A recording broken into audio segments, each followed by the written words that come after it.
자, 여러분들 안녕하세요. 자, 우리 필기시험 여러분들 잘 보셨는지 모르겠습니다.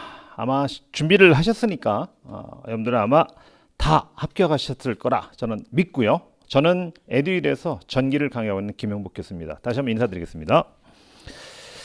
자, 여러분들 1차 시험 문제 합격하셨으니까 우리 2차에 대한 부분을 여러분들 신경을 좀 쓰셔야 됩니다. 자, 그러면 2차에 대한 부분이 어떻게 되는 거냐?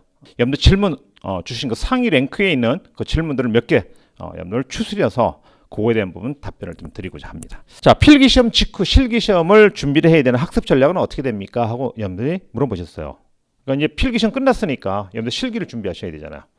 자, 필기와 실기의 기간은 준비할 수 있는 기간은 우리는 며칠밖에 없냐면요. 보통 한 40일에서 한 50일 정도 있습니다. 보편적으로 그렇습니다. 평균 대부분요. 자, 그러면 1차 시험 합격했다고 여러분들 그냥 마냥 나 합격했어 며칠은 그냥 아무 생각 안 하고 쉴래, 그럴 시간적인 여유가 없습니다. 바로 시험 본 날, 여러분들이 필기 시험 본 날부터 언제까지 여러분들 실기 시험 본 날까지 또 그냥 또 공부에 매진하셔야 됩니다. 자, 그래서 여러분들이 나름대로의 어떤 내공이 어느 정도 되어 있나 탄탄한가를 보기 위해서 우리 올해 본, 만약에 올해가 2020년이다 예를 들어서요, 그러면 한 2년 3년 전 거에 실기시험 문제를 놓고 한번 여러분들이 채점해 보시는 것도 좋을 듯 싶습니다. 자, 그러면 아마 보통 16문항이 보편적이거든요. 16문항이. 그 중에서 여러분들이 답을 쓸 수 있는 것은 보통 한 2문제 내지 한 3문제 정도라고 보여집니다. 그게 기본이에요. 그게. 나 이거밖에 못 맞았어? 그게 아니라 그렇게 토대로 해서 나중에 여러분들 10개 넘어가고 12개 넘어가고 14개 넘어가고 그래서 여러분들이 60점을 넘어가게 되는 것이죠. 그 공부를 하기 위해서 여러분들이 2차 나름대로의 어떤 특징적인 과목들을 공부를 하셔야 됩니다. 자, 그러기 위해서 여러분들이 한번 기출문제를 한번 풀어보는 것도 좋다. 자, 그러면 풀다 보면요, 느끼시는 게 있어요. 요거는 내가 1차 시험 기기 공부할 때 나왔던 문제인데, 그 느껴져요. 변압기 보면, 여러분 기계에서 변압기 배우시잖아요. 이게 변압기에서 자주 나오네.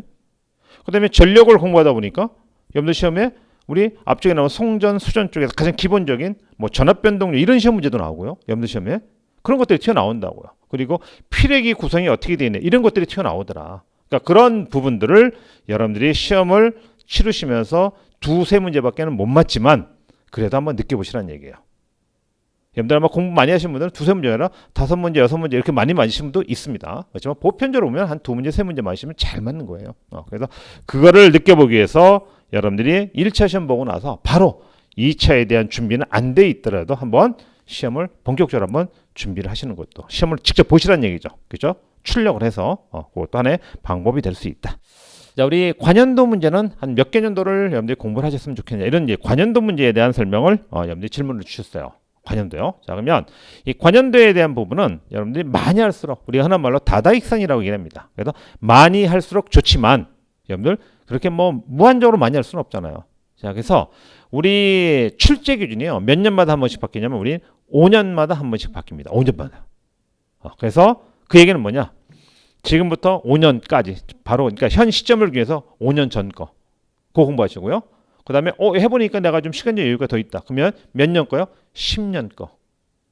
그리고 그렇게 공부를 했는데도 또 시간적 여유가 좀 생겼어요. 그럼 몇 년? 15년. 그리고 20년. 그리고 더 이상 가면 안 됩니다. 자, 근데 여기 하나 여러분들이 조심할 게 있어요. 기출문제만 가지고 공부하면 여러분들 불합격될 가능성이 훨씬 더 높습니다. 합격보다 불합격될 가능성이 더 높다고요. 그 이유는 뭐냐면 시험 문제가 이번 시험도 있지만 약간씩 바꿔놨어요. 약간씩 틀어놨다고요.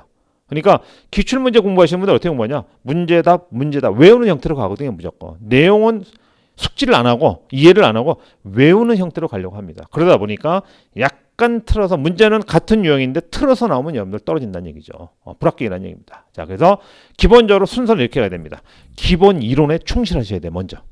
그리고 기본 이론과 관련된 문제 있죠. 거기에 충실. 그게 한 세트입니다. 기본 이론과 기본 문제가 한 세트. 여기에 플러스 알파 옵션으로 들어가 있는 게 바로 뭐냐? 기출문제 풀이다 생각하시면 됩니다. 됐죠? 5년, 10년, 15년, 20년. 더 이상 공부하지 않으셔도 됩니다. 20년을 넘어가게 되면 언제 거죠? 1990년대 겁니다. 2000년대 게 아니라 1990년대 거라고요. 1999년도 거죠. 그래서 차이가 분명히 있기 때문에 그런 부분들은 여러분들이 살짝 신경을 좀 쓰셨으면 좋겠습니다. 그래서 관연도에 대한 부분은 그렇게 정리를 하도록 하겠습니다. 자, 그 다음에요. 자, 다음 질문은요. 여러분들 어떤 질문 주셨냐면요.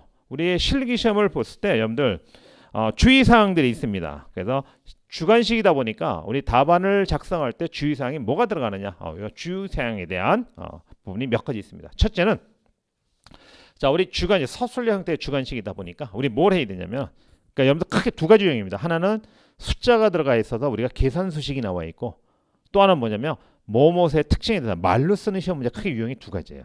그러니까 말로 쓸 때는 여러분들이 뭘 써야 되고요? 또박또박 글씨를 차근차근 써요.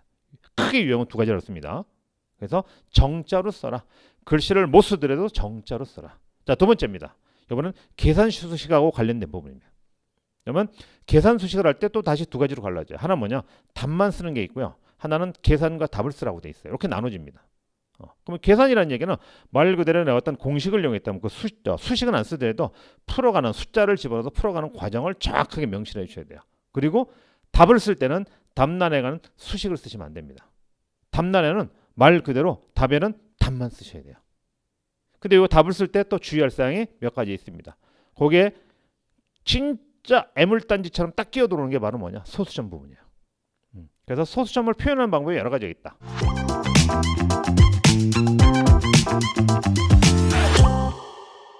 자, 그럼 이제 제일 중요한 게 이제 1차는 합격했다고 보고요. 웬만하면 여러분들 2차를 다 합격할 거라고 저는 보여집니다. 자, 그러면 실기 공부를 어떻게 해야 우리가 합격할 거냐. 이제 그런 부분들이 여러분들 제일 궁금증이 많을 거라고 보여집니다. 실기의 관건이요. 이번에는 뭐가 될 거냐. KC에 관련된 규정, 그 선호 문제가 나오는 것이 아마 관건이 되지 않을까. 근데 첫 시험이기 때문에 아주 어렵게는 나오지 않을 거라고 예상을 합니다. 그렇지만 거기서 약간 난이도를 아주 높이지는 않겠지만 어느 정도의 난이도를 가지고 나올 거라고 예상을 합니다. 그래서 잘 좀 여기 나와 있는 부분이요. 이런 접지 필해. 우리 이번에 이제 아주 그냥 전폭적으로 나와 있는 이런 부분들이거든요. 그래서 어떤 용어라든가 어떤 개념 파악이 상당히 중요하다고 보여집니다. 자, 그 다음에 이제 요거하고 약간 맞물리는 부분이 있지만요. 우리 단답형이 있어요.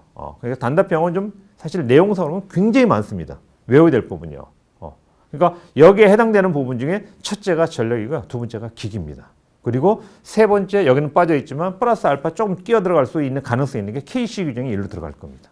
그래서 그런 부분들을 잘 정리를 하신다 그러면 이 관련된 부분을 우리가 추가적으로 공부 많이 안 하셔도 플러스 알파 하면서 점수를 올릴 수 있지 않을까. 자, 그리고 나와 있는 게 이제 우리 수변전에 대한 부분이거든요. 자, 우리 수변전에 대한 부분은요. 그렇게 항이 문항이 많이 나오지 않았습니다. 보편적으로 나올 때는 한 문제, 그리고 많이 나올 때는 두 문제. 두 문제 나오면요. 점수 배정이 낮은 거래에서 두 문제. 한 문제 나오면 배점이 좀 높아져서 한 문제. 아마 이러한 형태를 띠지 않을까 이렇게 생각을 해봅니다. 자, 그 다음에 여러분들이 골몰이 이런 말을 써도 될지 모르겠지만 여러분들 굉장히 어려워하는 과목 중에 하나가 시퀀스라는 과목이 있습니다. 자, 이거는 문제를 외워서 풀면 무조건 빵점입니다. 얘는 이해를 해야 돼요. 무조건 이해입니다. 얘. 물론 이제 다행스러운 거는 최근 들어서는요. 시퀀스에 대한 부분이 약간 문항수가 낮아지고 있어요. 그러니까 예전에는 10점 정도 가지고 해서 두 문제가 무조건 나오는데요. 20년도를 기준해 보니까 우리 시험을 3번 봤는데 2번은요. 한 문제도 안 나왔다고 합니다. 그리고 한 문제 나오고. 그러니까 최근에 들어서 이게 살짝 배점에서 중심에서 벗어나서 좀 배점이 낮아지고 있다고 생각하시면 될 것 같아요. 그러니까 이제 어떤 분들은 이해가 되는 분들은 여기서 많이 나오기를 바라는 분들도 있어요. 그러니까 그런 부분들은 여러분들이 각자가 다 틀리기 때문에 어느 게 좋다 나쁘다 말은 못하겠지만 일단 현재 추세를 보면 약간 밑으로 처지고 있다. 그리고 여기는 외워가지고는 빵점 처리되는 부분이니까 여러분들 이해를 하면서 많은 부분을 중요한 부분을 좀 공부를 하시기 바랍니다. 여러분들이 질문 주신 중요한 부분들만 상위 랭크에 올라와 있는 것만 여러분들한테 골라서 설명을 좀 드렸습니다. 여러분들한테 아마 보탬이 많이 됐을 거라고 생각하면서 여러분들 1차 준비하셨던 마음 그대로 여러분들 2차를 준비하셔서 합격을 누릴 수 있는 그 지원을 저희 에듀윌에서 이만큼 해드릴 겁니다. 여러분들 에듀윌 믿고요. 2차 준비 열심히 하셔서 여러분들 자격증 꼭 획득하시기 바라겠습니다. 여러분들 감사합니다.